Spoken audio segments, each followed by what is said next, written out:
Hi, I'm Juan. I work as a guide for the Central Park Conservancy. Welcome to Central Park. We'll be together for approximately 15 minutes exploring the sites in the park's north end, very close to 110th Street. Our mission here at the Central Park Conservancy is to preserve and celebrate Central Park as a sanctuary from the pace and pressures of city life. On behalf of everyone in our organization, we welcome you on this weekly walk. Before we proceed, a little bit of housekeeping. We are using Zoom to connect today, as we've been every week for the past year. Everyone is muted and only my video feed is on. Please feel free to use the chat feature on your Zoom control bar, as many of you are doing, to say hello and comment. You can also use the Q&A feature, as some of you are also doing, also found on the control bar. This is to ask specific questions for which you would like answers. My colleagues Ian and Ryan will be answering questions on the back end throughout the program. Also, be on the lookout for links that will be dropped in the chat box, which will help you connect to other events that we have going on in the park.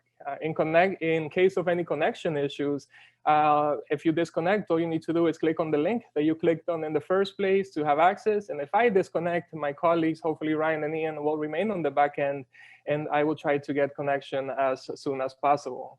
Most of the photos that you'll see presented here today are photos that I took a couple of days ago. It was a little bit cloudy. The weather was very pleasant. In contrast, today we are having a beautiful sunny day, as a lot of you are indicating in the comments section. Other images come from our archives. We have one historical image that we'll be sharing with you today. This is a map of the park here, as many of you know. And for those of you that don't know, Central Park runs from 59th Street on the south all the way up to 110th Street in the north, and from 5th Avenue to the east to 8th Avenue or Central Park West on this western side. It's 143 acres. This red rectangle that I've included in this slide here on the right indicates the area that we are going to be exploring today. Many of you might know that the community that is adjacent to the park at this end is Harlem. Harlem is the largest neighborhood in Manhattan. And on this walk, we'll see how this section of the park reflects the community's culture. And we'll also take a look at the abundance of recreational opportunities for Harlemites and visitors from all over the world. This is the route we are following on our walk today. We'll start in the park's Duke Ellington circle, located on the northeastern corner. And then we'll finish 3 blocks down over at Frederick Douglass circle. The main attractions on this part of the park were largely restored by the Central Park Conservancy in the 1990s. We have many attractions in this section of the park, as I mentioned, and I want to launch a pool. The pool will pop up on your screen. If you don't want to participate, all you have to do is X out. I want to know what might attract you to these northern reaches of the park should you visit. You will see the pool popping up on your screen very soon. It's a multiple choice. Feel free to choose more than one option. Some of you might be familiar with this end of the park. And if not, just look through and choose something or a couple of things that might attract and could provide for a good visitor experience if you visit this section of Central Park. And here is the pool launched. I see the results are coming in. In just a few moments, I will exit out and share the results with you towards the end of the tour. Maybe your perspective will change after we look at some of the things that there are to see and do in this section of the park. Nevertheless, a great opportunity to, in a way, begin to get our creative juices going. So to potentially inspire an in-person visit in this very special section of Central Park. I see that the majority have voted, and very soon, close to the end, in about 10-15 minutes or so, I'll be sharing the results. Thank you for participating, and also feel free to let us know in the comments section as well. All right, so there's the map that we are going to follow. And a little overview, this is a historic image that shows you the original design for the park at the top. Central Park was conceived in this particular aspect in 1858, running from 59th Street to 106th Street. But if you see this updated design here at the bottom, you'll see that there were 4 extra blocks added, and those 4 extra blocks were added in the early 1860s. We're very lucky to have this section of the park, and today we'll be exploring some of the things that you can encounter if you visit this stretch of our cherished and beloved park. First thing we encounter on the northeastern corner of the park is Duke Ellington Circle. Duke Ellington memorializes this very popular Harlem Renaissance composer and band leader. It was unveiled in 1997, and it was the first public monument to honor an African American in New York. I'm sure that a lot of you have maybe heard of Duke Ellington. I myself went to public school number 4 in New York, which is named the Duke Ellington School up in Washington Heights. I see that we have people tuning in from Harlem, so it's very probable that you're familiar with this memorial. Now, upon closer inspection, we can see that the figure is pretty much a standing figure next to a baby grand piano. This piano, by the way, is very iconic, and the actual piano that Mr. Ellington performed on is on exhibit at one of the chapels at the Cathedral of St. John the Divine. I mentioned that, that we are at 110th Street, and the 110th Street also has the name Cathedral Parkway because it connects you to the Cathedral of St. John the Divine further west from where we are. If you have an opportunity, go to the cathedral and take a look at Duke Ellington's piano in one of the chapels in there. Now, Harlem is a very big community. It's the largest neighborhood in New York, and it's very diverse, it's very varied. Fifth Avenue is in essence a dividing line in New York. Again, we are at 110th Street and Fifth Avenue, and the community east of Fifth Avenue, right in Harlem, is called Spanish Harlem. There's a large percentage of people from Puerto Rico and Mexico living in Spanish Harlem. And if you look around, you'll see references to the icons of this demographic. East 110th Street is named Tito Puente Way. Tito Puente was of Puerto Rican origin. He was actually born here in New York, and a very popular musician, songwriter, record producer, and band leader. Very much in tune, give us a very nice tune to the atmosphere that we have here in this section of the park with Duke Ellington just across the street from where he is. We're going to now go across the street, so to enter the park proper. And this is the entrance that we are going to use. It's called Pioneers Gate. If you've participated on our tours before, you know that we have 20 named entrances named after the people for who the park was built. And just immediately as we enter, we encounter a beautiful idyllic scene, really pretty much out of the Adirondacks or the Catskill Mountains. This, what you're looking at, is the second largest body of water in Central Park. It's called the Harlem Meer.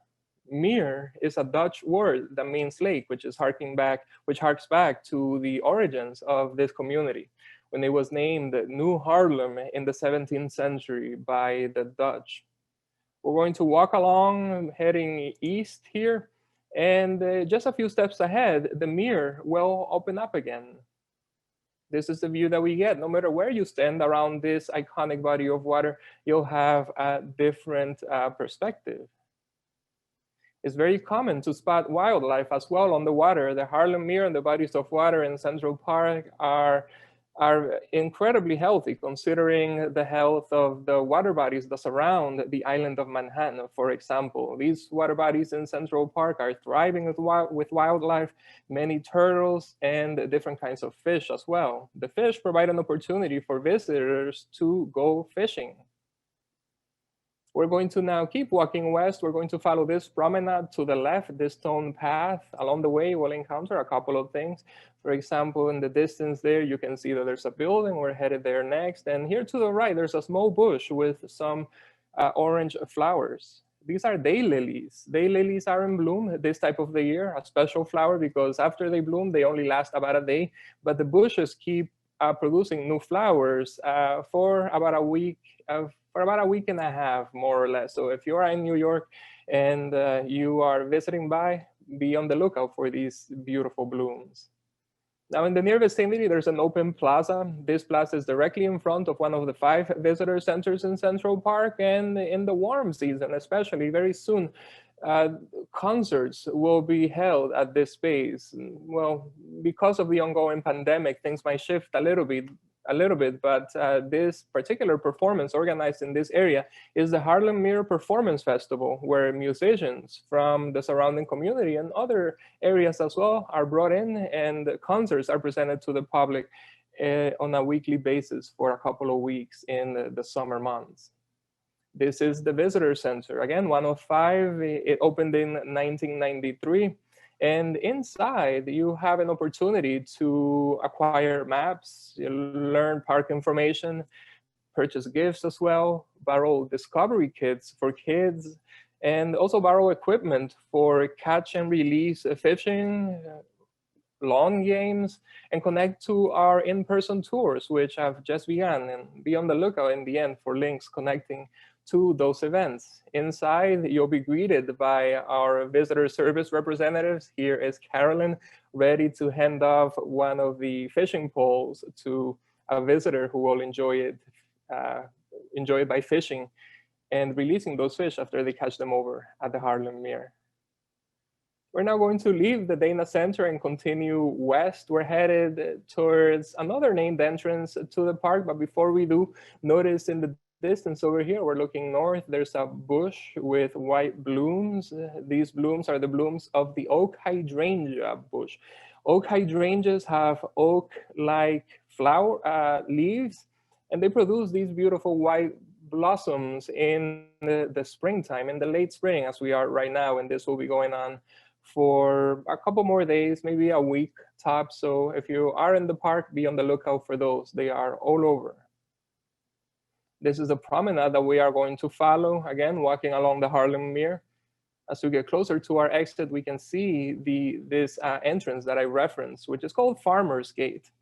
Now, out of Farmer's Gate, the avenue is named Malcolm X Boulevard. Malcolm X was a very popular civil rights activist, of course.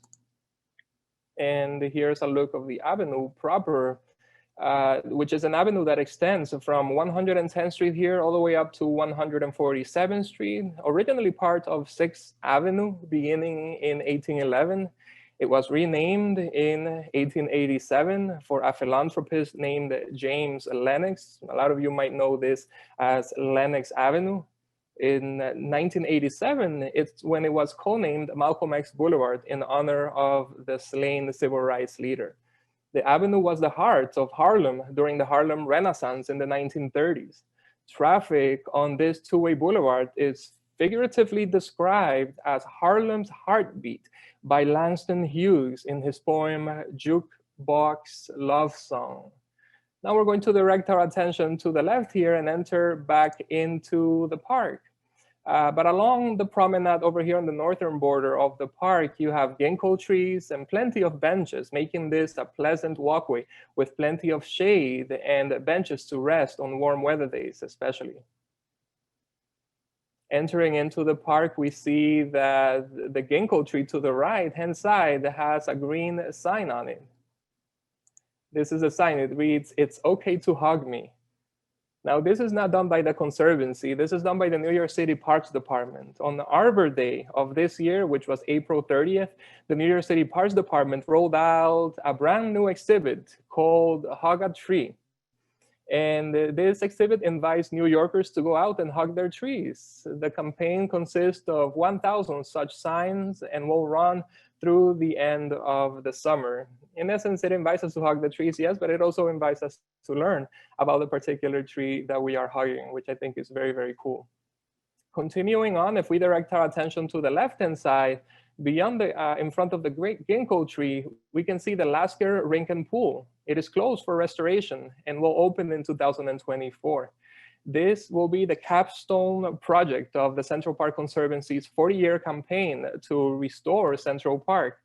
The new fully accessible facility will be built in the spirit of Central Park's original design and will provide year-round programming and expanded recreational opportunities at the Harlem Meer with increased access to nature, enhanced swimming and ice skating, including a full-scale ice rink, and additional new skating experience on the Meer, and a larger than Olympic-sized pool, and a new outdoor spray pad. So a lot to look out for in the near future when the new Lasker Rink and pool opens. Continuing down on our promenade, we can see that this winding path, which brings us below below street grade. Although we are just steps from 110th Street, city traffic is made to sound on a more distant, slightly different plane, if you will, from where we are walking. As we proceed even further west, there we reach 7th Avenue, which at this stretch also has the name Adam Clayton Powell Jr. Boulevard. The avenue radiates from 110th Street and reaches up to 153rd Street, and its namesake, Adam Clayton Powell, honors the memory of a Harlemite who served as in the United States House of Representatives from 1945 up until 1971. He was the first person of African descent to represent the section of Harlem in the United States Congress. In addition to that, if you compare this to 7th Avenue in Lower Manhattan, you'll notice that Adam Clayton Powell Jr. Boulevard, north of 110th Street, is wider. And that's because in the 1860s, as this part of the park was included into the park design, 7th Avenue was made wider from 100 feet to 150, making it wider and providing for this green island, these series of green islands in the middle, which provide beautiful opportunities to display different types of plants and shrubs as well. Now, turning directly around, we're looking north right now, but turning around and looking south and into the park, we can spot a section of the 40 acres North Woods in the park, a place that provides an adventurous escape that makes you feel like you're hiking in the Catskill Mountains, which are actually situated 100 miles north of New York City. Now we're coming close to our final two stops. We're going to enter into the park to the right-hand side. Along the way, we'll see several boulders as well. Boulders are very characteristic of this section of the park. In fact, the fact that we have these boulders, that this is part of the natural topography of Manhattan, made this for very difficult territory to develop. And that is part of the reason as to why it was incorporated into the design of Central Park, why those extra 4 blocks were added. As we continue walking west, we see one of 2 playgrounds in the near vicinity of 110th Street. This particular playground, it's very unique, recently restored, and provides different play opportunities for different age groups as well. For example, picture here, you have a section of the playground that caters to 2 to 5-year-olds. As we move down, there is a splash pad as well with water fountains. And then on this western side, there's another section that caters to young visitors, anywhere from 5 to 12-year-olds. Since 2011, the Central Park Conservancy has been working to rebuild or renovate all of the park's playgrounds with the goal of bringing each of them up to the same standard of excellence, while at the same time focusing on making them feel more connected to the park's landscapes and experiences. We're going to keep walking down here, heading to our final stop. We could potentially walk down to the right-hand side here on this path and directly exit, but instead I want to bring you down to the left here and go through this arch. This is the 110th Street Bridge. The top of this bridge is almost directly at street level.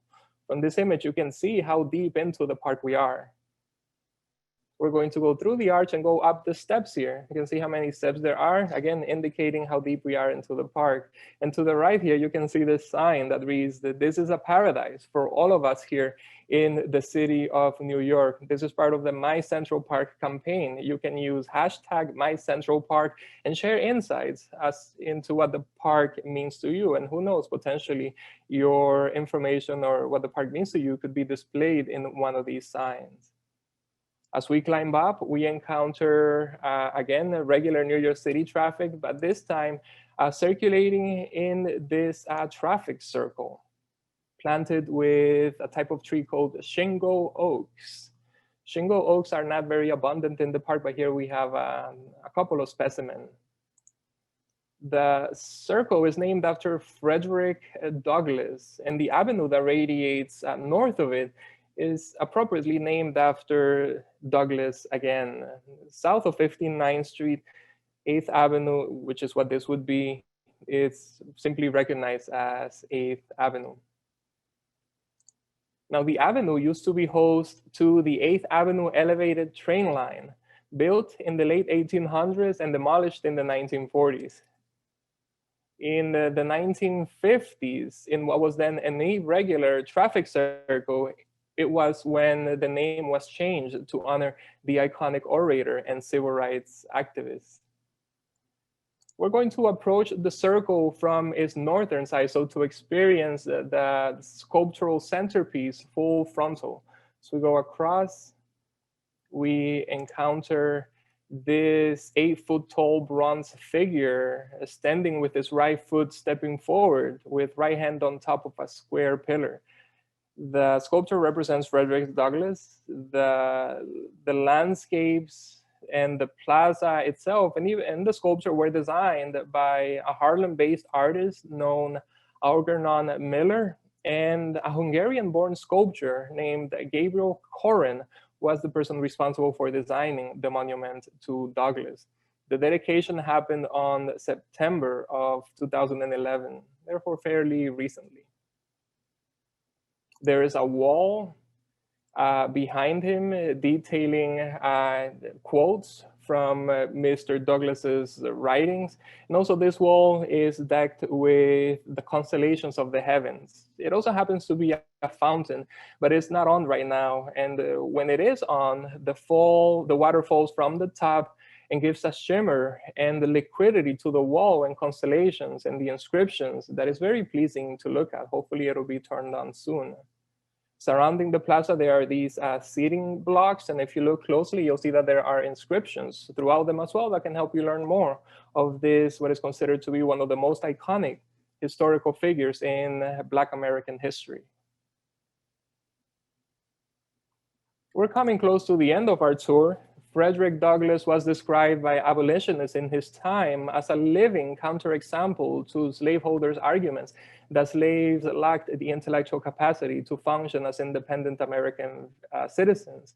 We'll finish with this image of him looking north in this grand gateway to Central Harlem, where countless other Black Americans have helped contribute to the cultural advancement for people of African descent in a community that is today considered the cultural capital of Black America. This brings us to our end, but don't leave just yet. I want to share the results of the poll that we did earlier when we first started. Share the results so that you can see in the close to 300 individuals that we have tuning in today, who likes what. The majority of you would come to this section of the park to explore nature, and a good 35% of you would come to explore on guided events. My colleague Ian will drop a link that can help you connect to those events. We have a very special event happening today at 3 p.m. where you can see how visitors throughout time have experienced the park and the information that they had available. Beautiful art displays as well, and even other things. People will come for musical performances, swimming, ice skating. I'm sure that after 2024, that's going to be a very popular thing to do in the park. I want to thank you very, very much. It's been my pleasure to serve as your guide, and I hope to see you on a future event. I'll leave the room open for a few moments. If you have any questions, let me know, and I hope we'll help find answers to any questions that you might have. From everyone at the Central Park Conservancy, stay safe and be well. Bye-bye, everyone.